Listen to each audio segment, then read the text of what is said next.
Bonsoir à tous, c'était un grand soir, un soir de derby. Vous savez ce que veut dire un derby entre Lyon et Saint-Étienne. C'est un grand match, c'est un match à ne pas perdre.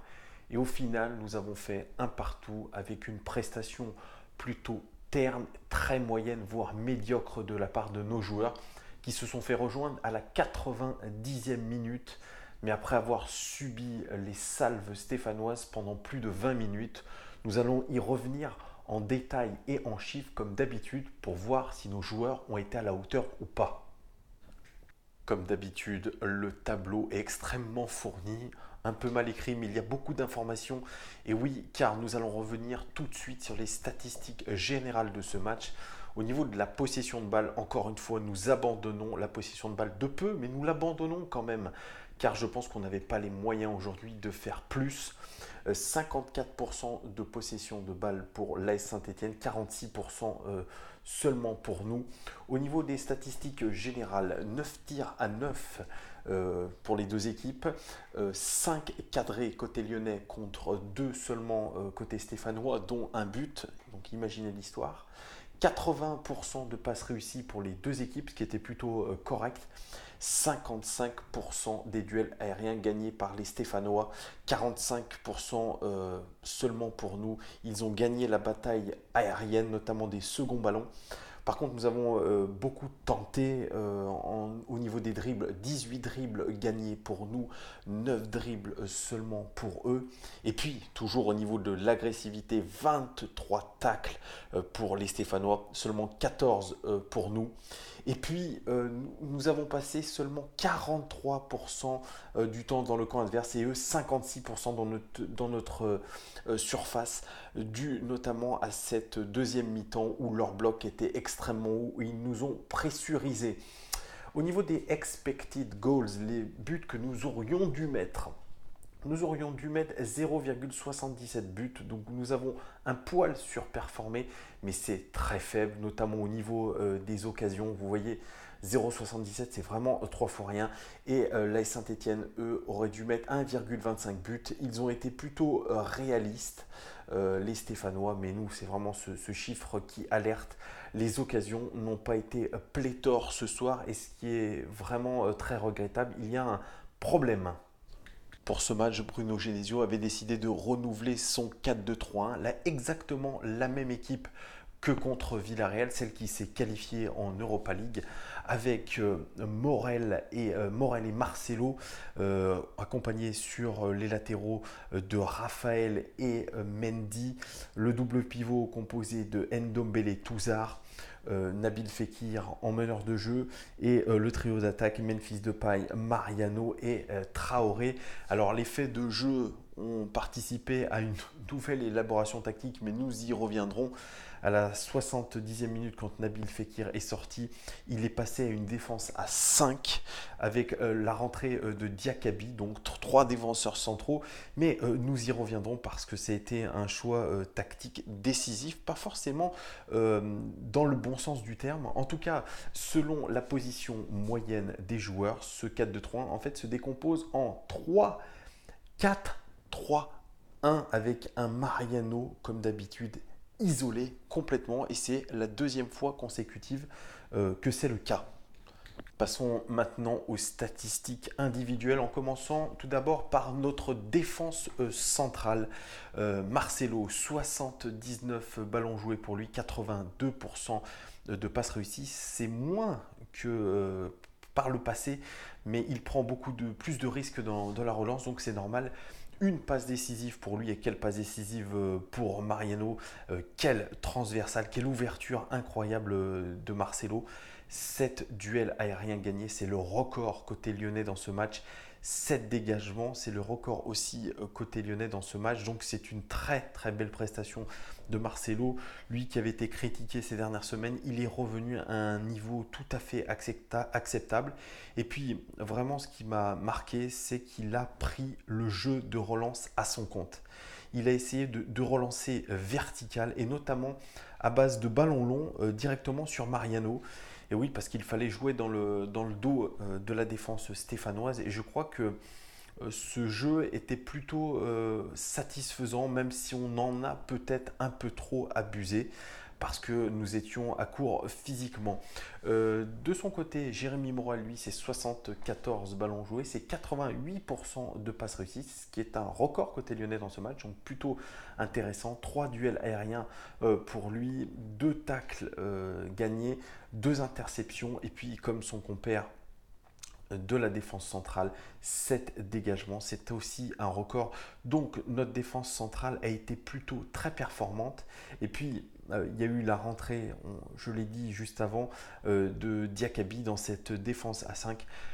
Diakaby, ça a été plutôt quelconque, uniquement 12 ballons joués et un duel aérien gagné, pour preuve vraiment de la difficulté qu'ont eu les Lyonnais au passage à la défense à 5. Sur les ailes, sur les latéraux plutôt, Ferland Mendy, c'est 95 ballons joués, c'est le record côté lyonnais dans ce match. 81% de passes réussies, ce qui est plutôt pas mal du tout. 3 passes clés, ce qui prouve vraiment qu'il s'est investi offensivement. 2 dribbles réussis pour lui. Par contre, 2 centres, 0 réussi. Pareil, toujours cette volonté de centrer, mais pas de réussite. Donc il faut vraiment travailler sur ces centres. 3 tacles réussis pour lui, c'est un record aussi côté lyonnais dans ce match. 5 interceptions, c'est un record aussi côté lyonnais dans ce match. Et 7 ballons récupérés. Il a été omniprésent défensivement. C'est encore un très bon match pour Ferland Mendy qui enchaîne les très bonnes prestations. Donc on espère que ça va continuer. De son côté, Raphaël a fait un tout petit bout de match car il s'est blessé très rapidement, sûrement une blessure musculaire à la cuisse. 32 ballons joués pour lui, 78% de passes réussies, un dribble, c'est plutôt quelconque. Kenny Tété, lui, c'est quasiment la même chose, 33 ballons joués, 79% de passes réussies. Par contre, 2 duels aériens, un centre, un réussi. On aurait aimé que ça soit un peu plus. Et puis 2 tags, donc une prestation correcte, mais sans plus pour lui. Au niveau de notre double pivot, l'indéboulonnable en ce moment, Ndombele Touzard. On commence avec Lucas Touzard qui n'a fait qu'une mi-temps malheureusement. Alors moi je croyais qu'il était sorti sur choix du coach, mais non. En fait il a une gastro-entérite, Lucas Touzard. Il n'a pas pu continuer le match, donc prestation neutre, 20 ballons, 2 tacles, ce qui n'est pas du tout à la hauteur de ce qu'il peut faire. Il a été remplacé par notre ami Oussem Aouar. 35 ballons joués pour lui, 87% de passes réussies, seulement une passe clé, c'est faible. Et 3 dribbles, c'est une prestation sur une mi-temps qui est plutôt moyen plus. On attend beaucoup plus de Oussem Aouar qui n'est pas forcément mis dans les meilleures conditions non plus. On passe à Tanguy Ndombele. 76 ballons joués pour lui, 88% de passes réussies, c'est un record côté lyonnais dans ce match. À peu près la même performance, et même la même performance au niveau des passes réussies que Jérémy Morel. 2 tirs encadrés. On aimerait qu'il tire un peu plus, Tanguy Ndombele, ce n'est pas toujours le cas. Bon, là, c'est uniquement 2 tirs sur ce match. Un duel aérien gagné pour lui, 5 dribbles réussis, c'est un record côté lyonnais dans ce match. Il est très très offensif. Tanguy Ndombele, 4 interceptions et 9 ballons récupérés. Quelle performance! Record côté lyonnais dans ce match, il est extrêmement précieux. Tanguy Ndombele, on ne le redit jamais assez, il produit des performances de très très haut niveau et très constant. Donc un taulier pour sa première saison au très haut niveau et tant mieux pour nous. Malgré tout, on espère vraiment que Bruno Genesio ou Jean-Michel Aulas la saison prochaine trouvera peut-être un binôme à Tanguy Ndombele qui soit d'un plus haut niveau, parce que Lucas Touzard, je pense, est un peu trop faible de ce point de vue-là, et Oussem Aouar, ce n'est pas son poste de prédilection. Et puis on finit par notre quatuor offensif avec notre capitaine Nabil Fekir. Malheureusement, il est sorti à la 70e minute, touché au ligament du genou gauche, le genou dont il avait été opéré. Donc par mesure de précaution, il est sorti, mais il devrait être indisponible pour quelques semaines. On n'en sait pas encore plus. Cependant, son match a été plutôt moyen, on va dire. On sentait qu'il était en jambes, mais qu'il n'avait pas forcément totalement récupéré de ces dernières semaines. 47 ballons joués pour lui, une passe clé seulement pour lui, pardon, 2 dribbles effectués, ce qui est peu par rapport à ce qu'il faisait au début de saison. Et puis par contre, une statistique intéressante, c'est qu'il a récupéré 8 ballons, donc il a été combatif. Nabil Fekir, malheureusement, il est blessé, on sent qu'il s'essouffle en ce moment, et je crois que le physique doit un peu souffrir, d'où peut-être cette blessure. Bertrand Traoré, lui, c'est 48 ballons joués, 75% de passes réussies, c'est peu. 2 tacles pour lui réussis et 4 dégagements, surtout une prestation défensive. Mais ce qu'on a retenu de Bertrand Traoré, c'est cet énorme déchet technique. Malheureusement, il ne s'inscrit pas dans la durée, dans ses performances. On sent qu'il est capable de faire de belles choses, mais pareil, ça ne réussit pas. Et ce soir, c'est un mauvais match pour lui. Il a joué jusqu'au bout. Alors, il fallait le remplacer ou non? Je pense que oui, il fallait le remplacer parce qu'il était complètement cramé physiquement. Memphis Depay, lui, c'est 49 ballons joués, 73% de passes réussies. C'est quasi équivalent à ce qu'a fait son compère Traoré, c'est faible. Une passe clé seulement pour lui. Par contre, il a tenté Memphis Depay, 4 tirs, 2 cadrés, c'est le record côté lyonnais dans ce match. Donc il apporte offensivement, notamment cette frappe enroulée détournée par Ruffier qui était superbe. 2 dribbles pour lui réussis et 4 centres et seulement 1 réussi. C'est pourtant le record côté lyonnais dans ce match. Il faut s'améliorer sur la qualité des centres. Il a fait une très bonne première mi-temps. Memphis Depay, malheureusement, comme d'habitude, il n'a pas été constant dans le match et sa deuxième mi-temps a été plutôt fantomatique. Et on finit par Mariano, l'auteur du seul but lyonnais. Et quel but! Quel but de renarder surface, c'était vraiment... Il a fait du Cavani un peu sur cette superbe ouverture de 40 mètres de Marcelo. Contrôle, dos au but et enchaînement d'une frappe superbe. Mais pourtant, dans les statistiques, c'est loin d'être brillant pour lui. 21 ballons joués, seulement 37% de passes réussies. Je crois que c'est son pire total depuis le début de la saison. C'est très faible. Par contre, il a tenté 3 tirs, 2 cadrés, 1 but. C'est de l'efficacité, mais dans le jeu, c'est comme si nous avions personne devant. Il a beaucoup de réussite, Mariano. Il fait ce qu'il peut devant pour essayer de presser au maximum, mais quand même collectivement, ça reste très très faible. Mais bon, vous voyez, il continue à marquer, donc tant mieux pour nous. Voilà. Ce soir, vraiment, je suis déçu de la performance des joueurs de l'OL. J'ai pesté tout le match par rapport à cet attentisme. Même en première mi-temps, certes, on marque ce but magnifique de Mariano, mais franchement, les 15 premières minutes, on a été bouffé par les Stéphanois. On sentait vraiment qu'il n'y avait aucune solution, que les joueurs étaient des véritables plots. Vraiment, personne n'était capable de jouer entre les lignes, personne n'était capable d'accélérer. Nous avons vraiment marqué contre le cours du jeu. Et puis, nous avons vraiment géré la fin de la première mi-temps. Après, on a eu des faits de jeu. Bien sûr, il y a eu la sortie de Raphaël. Nous avions aussi Gorgelin qui était dans les cages, qui ne joue quasiment jamais, qui a remplacé Anto Lopez. Et Gorgelin a fait un bon match. Il n'a pas eu beaucoup de choses à faire. Bon, il a pris ce but, mais voilà, il a été bon. On a eu aussi cette sortie de Nabil Fekir sur blessure et cette réorganisation tactique qui, pour moi, était infâme, était indigne d'un niveau professionnel d'entraîneur. Je parle de Bruno Genesio. J'en veux à Bruno Genesio. On peut en vouloir à Bruno Genesio.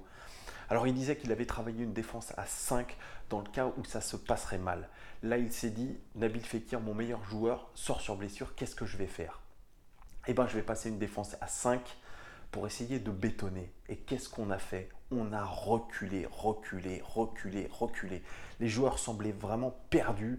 Ils se marchaient les uns sur les autres, surtout en défense. Et puis nous avons évolué avec un bloc bas. Alors les autres arrivent très bien à jouer contre nous avec un bloc bas, mais nous n'y arrivons pas.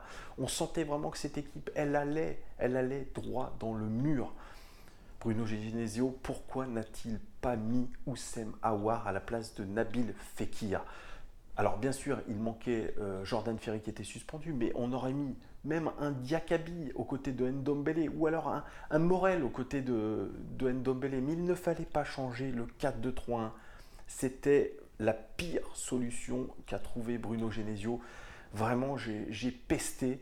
Ce n'était pas digne vraiment d'un entraîneur professionnel. Je le redis, je suis vraiment excédé par ces choix tactiques qui sont d'un non-sens, vraiment. Alors bien sûr, Jean-Michel Aulas dit que nous sommes rentrés à 2 heures du matin de Villarreal, que la qualification a été acquise dans la difficulté, que nous avons des suspendus, des blessés, etc. Oui, je suis d'accord avec lui, je pense que les joueurs sont émoussés physiquement, ils n'en peuvent plus. Il y a certains joueurs qui n'en peuvent plus. Traoré, après son retour de blessure, là, il est vraiment dans le trou. Memphis Depay, il fait un match, une mi-temps sur deux, pardon.